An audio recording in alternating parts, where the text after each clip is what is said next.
noches, ¿cómo les va? Comienza la entrevista aquí en Canal 5 Noticias y este es nuestro invitado. Juan Castillo nació en La Paz, Canelones, un 22 de noviembre del año 1957. En 1984 se afilió al Partido Comunista y ha sido uno de los principales referentes del PIT-CNT, donde alcanzó el cargo de secretario general. Fue senador de la República y director general de Trabajo. Actualmente es secretario general del Partido Comunista del Uruguay. Creció en un hogar de un militante del Partido Colorado, su padre, y una admiradora de Wilson Ferreira Aldunate, su mamá. Trabajó en ANCAP y luego en la Administración Nacional de Puertos. Militó en solidaridad con los familiares de los presos políticos, en el movimiento cooperativo y en el sindicato portuario SWAMP. Desde allí accedió al PIT-CNT. Es declarado admirador de Ernesto Che Guevara, de los aportes de Carlos Marx en el análisis científico de la historia y elige a Fidel Castro como uno de sus referentes políticos en el ámbito internacional. Con Fidel habló algunas veces en el Palacio de la Revolución. En febrero de 2016 asumió como presidente de Rampla Junior, comandando una comisión de emergencia y 4 meses después fue ratificado por las urnas. Renunció al cargo en 2017 para asumir como secretario general del Partido Comunista. Desde hace más de 4 décadas vive en una cooperativa de viviendas en el Cerro de Montevideo, tiene 3 hijos varones y varios nietos, que según dice con orgullo son la luz de sus ojos.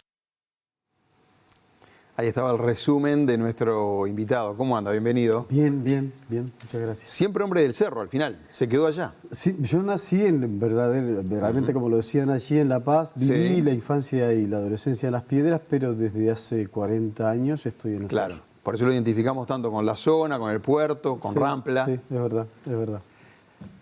Queríamos invitarlo, y lo invitamos en su calidad de secretario general del Partido Comunista, y quería empezar preguntándole por el relacionamiento con el gobierno, porque diálogo hay ahora. ¿Se escuchan o es un diálogo medio donde cada uno dice lo suyo y no hay acuerdos? Está costando bastante hacer acuerdos. De verdad que el relacionamiento ha ido mejorando. Obviamente que en las primeras de cambio fue difícil para la fuerza política nuestra pararse después de un escenario de 15 años de gobierno, no todos nosotros. Cuesta aprender a hacer oposición. Sí, cuesta volver en todo caso a nuestras raíces, en mi caso, porque en la izquierda no hay antecedentes de gobierno a nivel nacional, salvo cuando en el 2004 se ganan las elecciones. Y durante 3 periodos consecutivos mantuvimos esa mayoría en la conducción política del gobierno. No todos creíamos en lo que efectivamente después ocurrió, que perdimos las elecciones, que no supimos mantener el gobierno, y es una responsabilidad política nuestra. Parte de esa autocrítica que está de cara al Congreso del Frente Amplio de la semana que viene, de este fin de semana, perdón, está directamente relacionado con eso. Pero bueno, hay ámbitos o hay zonas donde hay diálogo, donde hay conversación. Hay en algunas otras que objetivamente no hay. No solo no hay diálogo, sino que no hay acuerdos. Lo que pasa es que también ustedes habían presentado, me acuerdo haberlo visto en el Torre Ejecutivo, una serie de medidas que tienen un costo, y ese costo había que endeudar más al país. Según el Frente Amplio estaba bien recorrer ese camino. Sí, es verdad. Y mira, si no tuviéramos que hacer ahora, yo creo que lo convalidamos nuevamente. Iríamos por el escenario. Acuérdense que fue 10 días exactos después de anunciado el estado de pandemia. A nivel mundial ya venía, pero se declara a nivel nacional. Y nosotros fuimos con un paquete de propuestas, de medidas, de iniciativas, que por sobre todas las cosas prevalecía o privilegiaba la situación de los que menos tienen, de los sectores más carentes, de los sectores más humildes. Y obvio que tenía un costo. Yo quisiera que en algún momento se visualizara los costos que efectivamente tuvieron las consecuencias de la pandemia, los costos sociales y los costos que hubiese tenido las medidas que nosotros proponíamos allí. No, lo que pasa es que había que ir al FMI, poco menos, para conseguir ese dinero. No tanto. Mira, en un primer paquete de medidas, me acuerdo porque el senador Daniel Olesker lo había cuantificado, hablaba en torno a unos $200 millones en una primera etapa en la medida.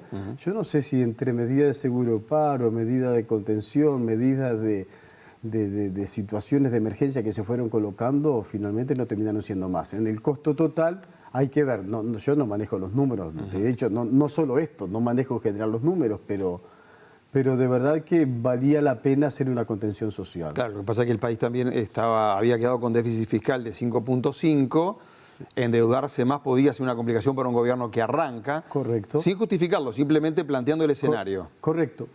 Es correcto las dos cosas. Es correcto que había un 5,1, creo que fue el déficit fiscal que había dejado el gobierno anterior, pero todos los gobiernos del mundo aumentaron los déficits fiscal.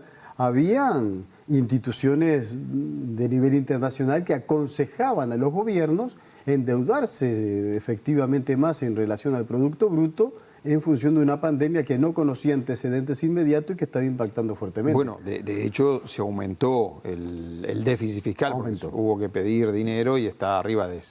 No quiero dar cifras ahora para no equivocarme, pero sé que está arriba de 6 puntos del PBI, ¿no? Por lo menos. Creo que 6,5 marcaba este presupuesto de la rendición de cuentas, pero también hay que advertir al mismo momento que en el mismo momento que está ocurriendo todo esto, el gobierno lo que está diciendo, dando como argumento que fue capaz de ahorrar $600 millones en medio de la pandemia. O sea, miren qué contradicción. Nuestro paquete de medida podía tener un costo de 200 o capaz que más millones de dólares para atender los sectores sociales. Sí, 200 por cuánto tiempo es, ¿no? Bueno, en aquel paquete de medidas del Frente Amplio lo colocamos por 3 meses. ¿Se acuerdan que inicialmente eran 3 meses? Pero después la pandemia fue mucho más. La pandemia va...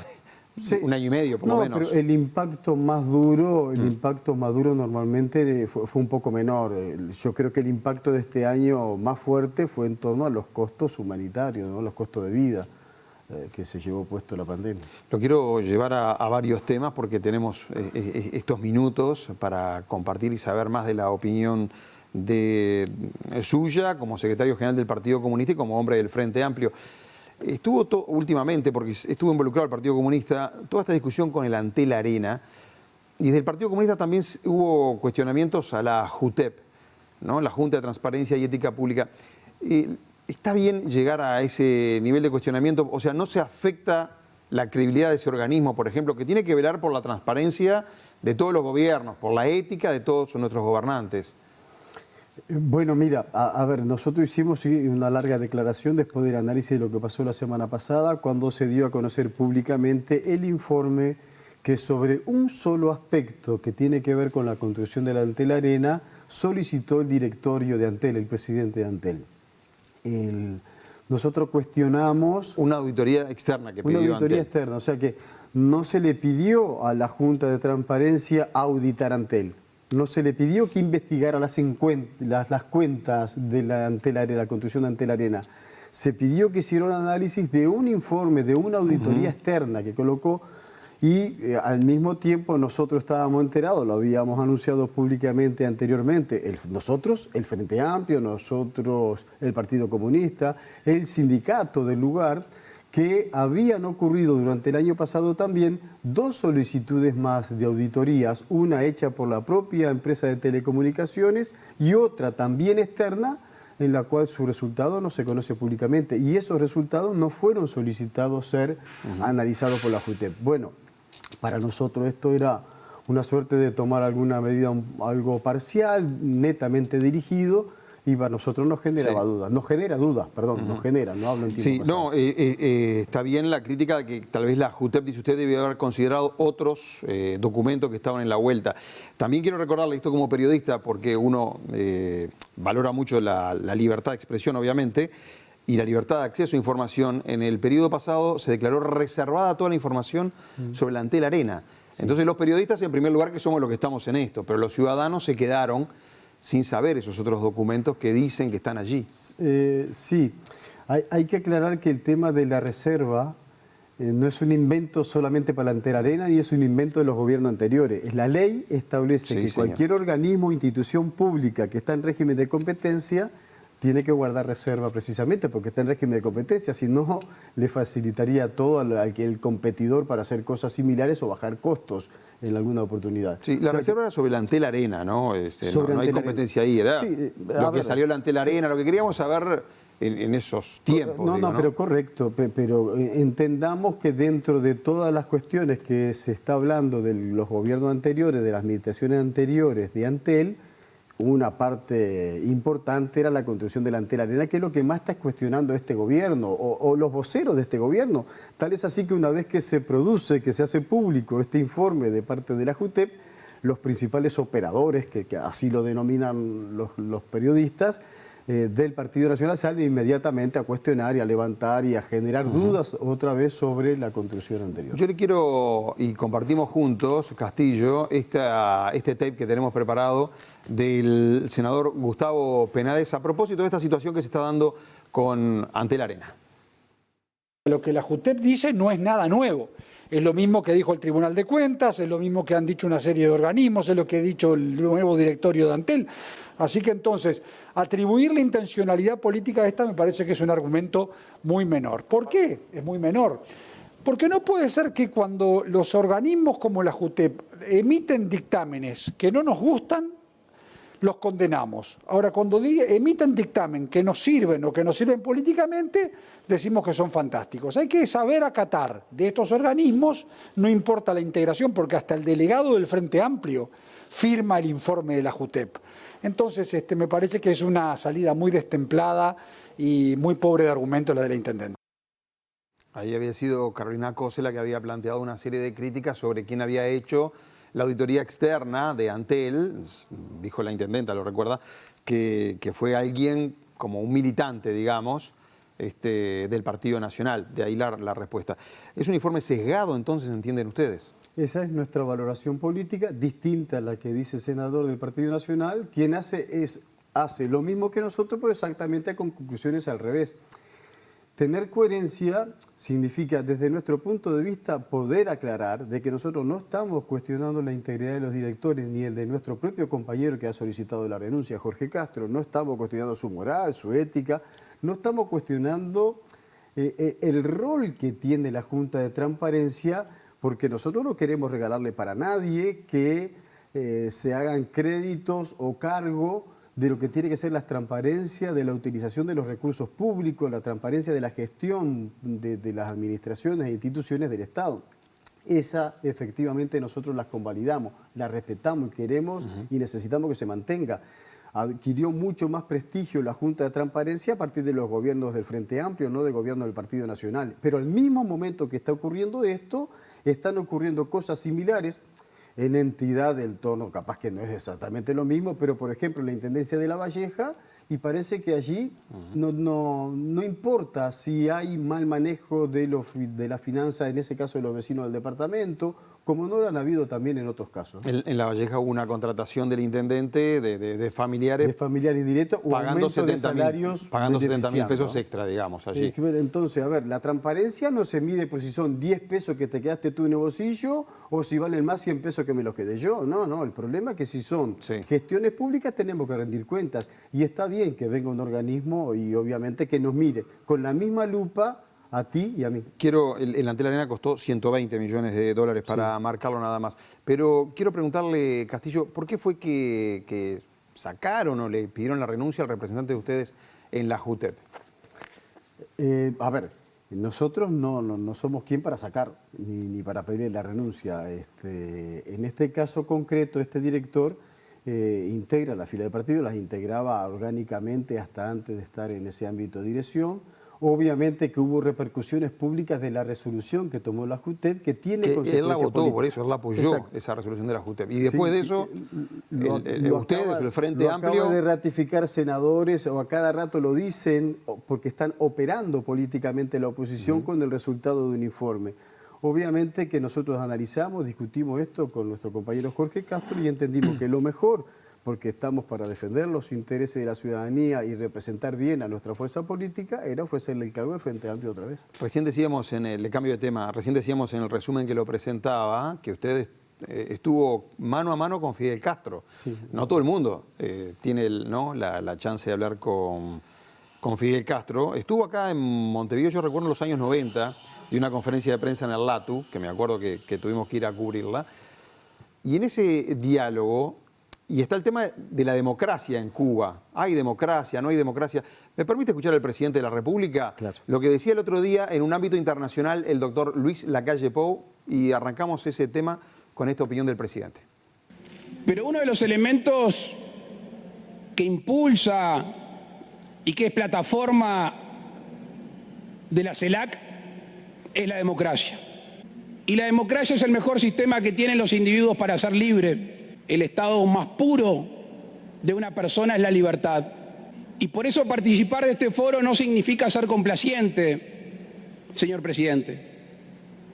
Y por supuesto con el respeto debido, cuando uno ve que en determinados países no hay una democracia plena, cuando no se respeta la separación de poderes, cuando desde el poder se usa el aparato represor para callar las protestas,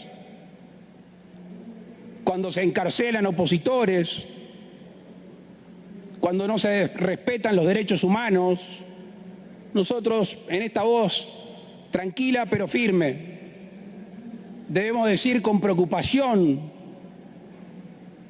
que vemos gravemente lo que ocurre en Cuba, en Nicaragua y en Venezuela. Esa declaración tuvo amplia repercusión, ¿no? Para usted, Castillo, ¿hay democracia en Cuba? A ver, ¿cuál es la vara que mide la democracia? ¿Cuál es el medidómetro de la democracia? ¿Tener más partidos políticos? ¿Tener más seguidas las elecciones? Tener partidos políticos, tener libertad de prensa, tener libertad de movimiento, tener separación de poderes, tener elecciones libres, tener candidatos de la oposición. Todo eso. Digo, argumentos para definir la democracia. Después usted me dirá... Y tener democracia junto con libertad y junto con respeto a los derechos humanos debe ser también tener cobertura de vivienda, no estar durmiendo en la calle como están durmiendo algunos compatriotas cuando yo me vaya al canal ahora acá en la esquina.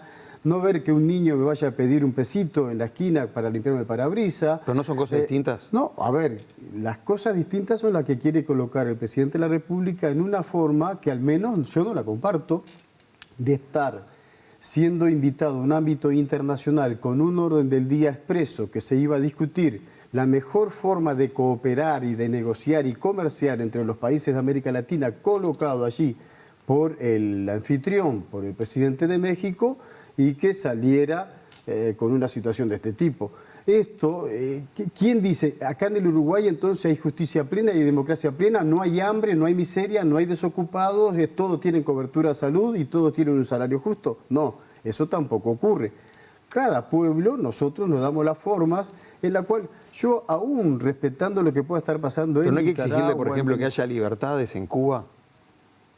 Pero ¿y son las libertades que se da el pueblo cubano? ¿Nosotros vamos a permitir que venga un cubano a decirnos acá que nosotros no vivimos la forma que ellos quieren y aceptarlo? Bueno, en la dictadura acá que hubo en Uruguay, los uruguayos, unos cuantos hablaban, estoy pensando en Wilson Ferreira, Selmar Michelini, hablaban en el exterior tratando de que se pusiera la mirada acá. Y precisamente en la dictadura en Uruguay, mientras algunos eran encarcelados o desaparecidos por defender la democracia, eran recibidos en Cuba dándole techo, dándole comida. Esto también es parte del mismo juego, ¿no? Entonces, acá nosotros respetamos la democracia. Nosotros tenemos la característica, y no renegamos de ella, la idiosincrasia, la forma en la cual nosotros nos sentimos nativos de nuestro país, en la cual hemos concebido estos valores de la democracia. Y no estamos haciendo nada contra ello. Los cubanos tienen su forma, los venezolanos tienen la suya. ¿Por qué el presidente de Uruguay, que yo lo considero que debería estar muy preocupado por esa situación, no nombró que están asesinando todos los días en Colombia a los compatriotas colombianos? ¿Por qué no lo nombró? Y no entonces enjuició al presidente de Colombia. ¿Por qué? Si se firmó una carta de paz que no la está respetando el gobierno. ¿Y usted cree que porque es de derecha Colombia? Acá se ideologiza todo a tal punto que no hay que ver lo que está mal de un lado, lo que está mal del otro. No lo coloqué el tema, ni le hice el guión al presidente de la República, que creo que no le hace falta. Él quiso cortar camino claramente algunos días antes de ir a Estados Unidos a cumplir con los deberes. A mí me parece que es eso. Igual, para aclararlo, por las dudas, en Colombia hay una democracia, por lo menos como la concebimos en Uruguay.